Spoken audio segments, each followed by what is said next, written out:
Shalom. ఇర్మియా గ్రంథము 1వ అధ్యాయము 5వ వచనము.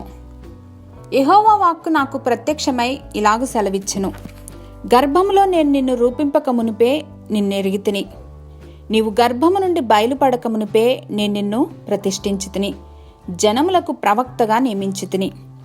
The word of the Lord came to me, saying, Before I formed you in the womb, I knew you.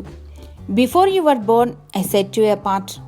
I appointed you as a prophet to the nations. తల్లి గర్భంలో రూపింపక మున్పే మనల్ని ఎరిగిన వారున్నారా? ఆశ్చర్యంగా లేదు? ఫర్ ఎగ్జాంపుల్, ఈ ఉదాహరణ సృష్టిని ఏమాత్రం డిస్క్రైబ్ చేయదు, కానీ అర్థం చేసుకోవటానికి ఇలా ఆలోచిద్దాం. ఒక భవనం నిర్మింపబడటానికి ముందు ఒక ఆర్కిటెక్ట్ దాన్ని డిజైన్ చేస్తాడు. ఆ డిజైన్ ప్రాసెస్లో ఆర్కిటెక్ట్ ఎంతో సమయాన్ని వెచ్చించి తను నిర్మించాలనుకున్న బిల్డింగ్ యొక్క ప్లాన్స్ అండ్ ప్రాసెస్ని గురించి ఆలోచిస్తాడు. ఏ చిన్న డీటెయిల్ని మిస్ అవ్వటానికి కూడా ఇష్టపడాడు. ఇంకా తన ప్లాన్ పేపర్ పైనే ఉంటుంది, అయినప్పటికీ డీటెయిల్డ్గా అది అతని అంతరంగంలో ఎప్పుడో రెడీ అయిపోతుంది.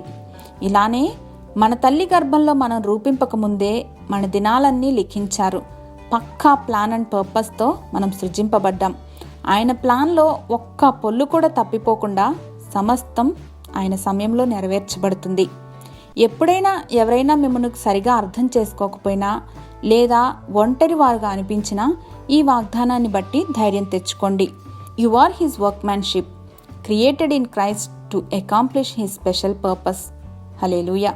మహిమాన్వితుడైన మా తండ్రి, మేమంతా మీకెంతో ప్రత్యేకమైన వారమని, ప్రతి ఒక్కరిని సృజించినప్పుడు ఎంతో గొప్ప ప్రణాళికలతో సృజించారని, మా దినాలన్నీ ఎరిగిన వారని మాకు మరొకసారి జ్ఞాపకం చేసినందుకు వందనాలు తండ్రి. మీ అవ్యాజ ప్రేమను బట్టి యేసుక్రీస్తు వారి ఘనశ్రేష్ఠ నామంలో కృతజ్ఞతలు సమర్పిస్తున్నాం మా ప్రియ పరలోకపు తండ్రి. ఆమేన్.